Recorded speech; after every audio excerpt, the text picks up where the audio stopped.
আমি আমার বাচ্চাকে বলো বেটা তুমি চিপচিপায় ফেলে দেবে কিন্তু কি চুইং গাম গিলেছে নাকি? হ্যাঁ খাচ্ছিল। হ্যাঁ ও মা চুইং গাম গিলে ফেলেছে? তোকে বলনি চুইং গামটা ফেলে দিতে ছিলি বলে?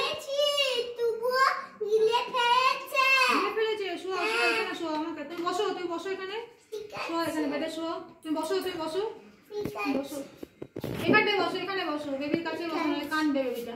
ঠিক আছে দেখি বেবিটা।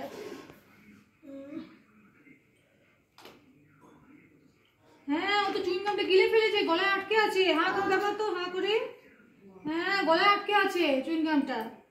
ঠিক আছে গলায় আটকে আছে, ওকে বার করতে হবে চুইং গামটা। দাঁড়াও ওকে শোয়া একটু উপর করে। তুমি বসো দাঁড়াও না, ডিস্টার্ব হবে, দাঁড়াও না। দেখো চুইং গাম গিলে ফেলেছে। দেখি বাবা বার হচ্ছে। এই যে বার হয়ে চুইং গামটা। এই দেখো কত বড় চুইং গামটা ছিল। দেখো একে বেবিটাকে নাও কোলে নাও। একে বাড়িতে গিয়ে রেস্ট দেবে। হ্যাঁ রেস্ট, দৌড়াদৌড়ি করতে মানা করবে, বলবে যেন চুপচাপ বিছানায় শুয়ে থাকে। ঠিক আছে চুপচাপ বিছানায় শুয়ে থাকে। আর ওষুধ দিচ্ছি, ওষুধটা 3 বার তুমি খাইয়ে দেবে। সকালে একবার, দুপুরে একবার, রাত্রে একবার, 3 বার ওষুধটা খাইয়ে দেবে। ঠিক আছে আমি দিচ্ছি ওষুধটা।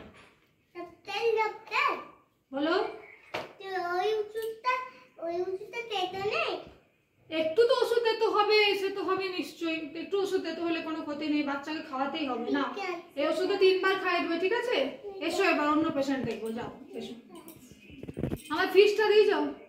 হ্যাঁ 200 টাকা। এসো টাটা।